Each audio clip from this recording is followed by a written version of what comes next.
नमस्कार। हमने आज इस एक महत्वपूर्ण तपोस्थली गुरु गोरखनाथ जी की तपोस्थली के दर्शन करेंगे। इससे पूर्व हमने राजस्थान के विस्तृत क्षेत्रों में चौहानों के राज्य के संबंध में जानकारी प्राप्त की थी। गोगा जी के पिता जेवर और दादा अमरपाल के नेतृत्व में ददरेवा के ऊपर अधिकार के क्षेत्र में जानकारी प्राप्त की थी और गोगा जी के जन्म के संबंध में उनकी समस्त जानकारियां हमने प्राप्त की थी। और वर्तमान में आज के इस वीडियो में हम जो है गोरखनाथ जी की तपोस्थली के जहां रह करके उन्होंने 12 वर्ष तक तपस्या की थी, इसके संबंध में जानकारी प्राप्त करेंगे। आइए चल के आपको दर्शन करवाते हैं इस महत्वपूर्ण टीला जो है गोरखनाथ जी का तपोस्थल। ददरेवा में गोरखनाथ जी का तपोस्थल यह है। ददरेवा बीकानेर दिल्ली राष्ट्रीय मार्ग पर है और राजगढ़ से, जिसे सादुलपुर कहते हैं, उससे 18 किलोमीटर और तारानगर से 19 किलोमीटर लगभग मध्य में स्थित है। यहाँ गोगा जी की जन्मभूमि है और गोगा जी की जन्मभूमि पर यहाँ गोरखनाथ जी ने तपस्या की थी। और ये जो हम देख रहे हैं ये गोरख टीला है। यहाँ गोगा जी अब उनका गोरखनाथ जी का तपोस्थल रहा है। कहा जाता है लोक कथाओं के अनुसार कि लगभग 12 वर्ष तक यहाँ इन्होंने तपस्या की थी और गोगा जी को राणा जेवर के पुत्र उत्पन्न होने का आशीर्वाद प्रदान किया था। तो ये स्थल बहुत ही महत्वपूर्ण है और इस स्थल के संबंध में हम आगे चलते हैं, आपको इसके संबंध में जानकारी करवाएंगे। ये परिसर है, ये गोरख टीला भी कहते हैं, गोरख धाम भी कहा जाता है।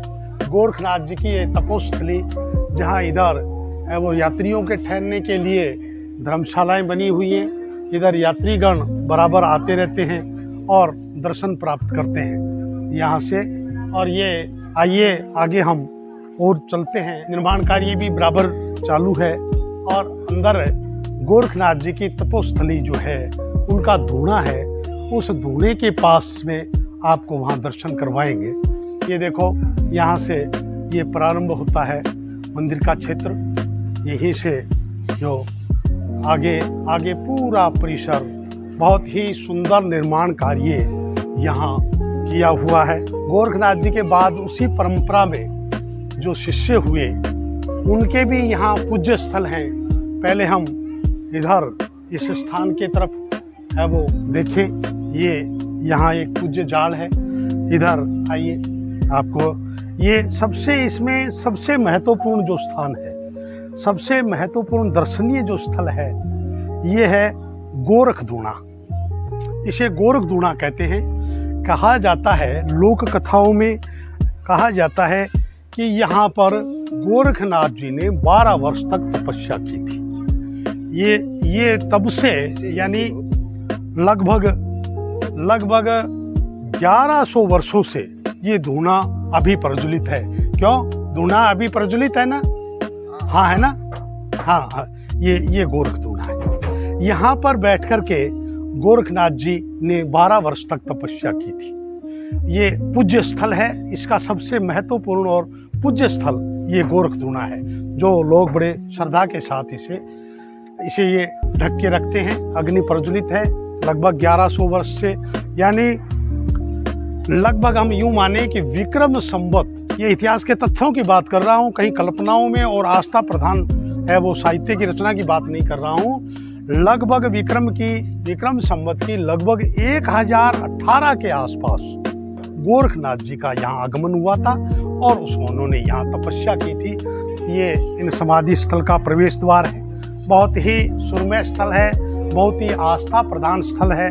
इसलिए हम आपको यहाँ ददरेवा में दर्शन कराने के लिए आपको ददरेवा में ला रहे हैं, ददरेवा के दर्शन करा रहे हैं। ये यहाँ पर ये पूज्य मूर्तियाँ लगी हुई हैं। इन पूज्य मूर्तियों के प्रतिदिन पूजा होती है और यहाँ ये जो गुरु जी के आदेश प्राप्त नवनाथों के मंदिर है, ये नवनाथों का मंदिर के नाम से ये स्थान पूजित है। यहाँ पूजा की जाती है। बहुत ही आकर्षक सुरमय मूर्तियां हैं। और यहाँ पर ये दूसरा स्थान जो है, यहाँ पर ये मच्छिंद्र नाथ जी हैं। आपको मैं थोड़ा स्मरण करा दूं कि मच्छिंद्र नाथ जी गुरु गोरखनाथ जी के गुरु थे। मच्छिंद्र नाथ जी के शिष्य थे गुरु गोरखनाथ। और ये बाकी की मूर्तियां भी पूज्य हैं। ये पुराने जो संत हुए, जो तपस्वी हुए इस आश्रम में, उनके ये समाधि स्थल है। ये पहले अलग अलग पूरे परिसर में थे। इनको कुछ वर्षों से इनके नाम से यहाँ प्रतिष्ठित करके और इनकी पूजा की जाती है। ये जाल का पुराना वृक्ष है जो अभी मनौती मांग रहे हैं, कर रहे हैं, लेकिन ये सूख गया है चारों तरफ से आच्छादित होने की वजह से। ये आध्यात्मिक शांति का केंद्र है। जिसे ये हैं महाराज योगी गुरु गोरखनाथ जी जो विराजमान हैं।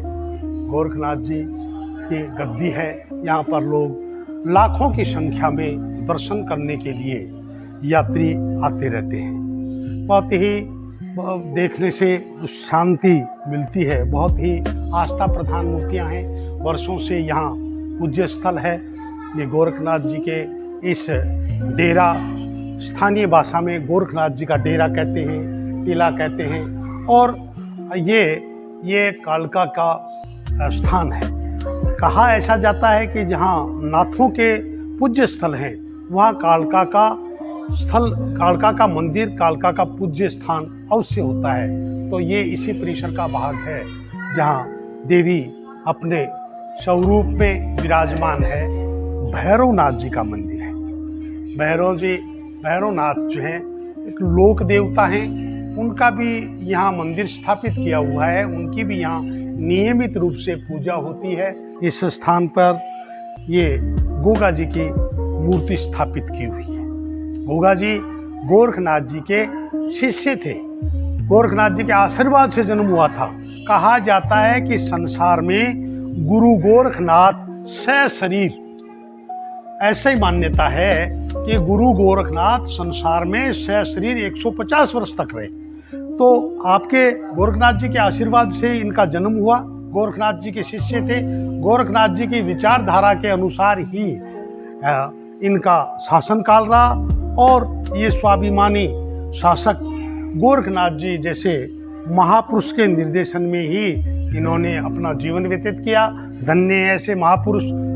माता बाछल के गोद में गोगा जी को दिखाया गया है। ये हमारी आस्था प्रधान मूर्तियाँ हैं। ये माता बाछल की पूजा होती है शक्ति रूप में। कहते हैं कि माता बाछल आज भी जन सामान्य की पीड़ा दूर करती है। उनकी गोद में गोगा जी का दिखाया हुआ चित्र है। ये परिसर है और इस परिसर में बहुत ही सुरम्य स्थल, ऊपर से बहुत सुंदर कारीगरी, बड़ा लंबा चौड़ा क्षेत्र, पूरे तरफ से आगे पौधे भी लगाए हुए हैं। बदरेवा की भूमि जहाँ गोरखनाथ की तपस्या स्थल रहा है और गोगा जी की कर्म स्थली। गोगा चौहान जिसने महमूद गजनी से, गोरखनाथ जी की विचारधारा से प्रभावित होकर के महमूद गजनी से युद्ध किया था, वो क्षेत्र यहाँ से 80 किलोमीटर उत्तर पश्चिम में स्थित है। ये वही मार्ग था जहाँ गोगा जी उस गजनी को घेरने के लिए, बहुत बड़ी बात होती है 80 किलोमीटर आगे जाकर के, और महमूद गजनी की सेना को घेर के गोगा जी ने युद्ध किया था। अगले भाग में हम गोगा जी के विवाह संबंधी बहुत ही सुंदर प्रसंग का वर्णन करेंगे। और अब आगे के भाग को देखने के लिए आप सब्सक्राइब करें और पीछे के भाग और पूरी सूचनाओं के लिए पीछे के वीडियो आप इधर से, इस भाग से और इस भाग से पूरी जानकारी प्राप्त करके और पूरा ज्ञान प्राप्त कर सकते हैं। ऐतिहासिक तथ्यों की पूरी जानकारी कर सकते हैं। इसी के साथ आपको धन्यवाद। फिर मिलेंगे।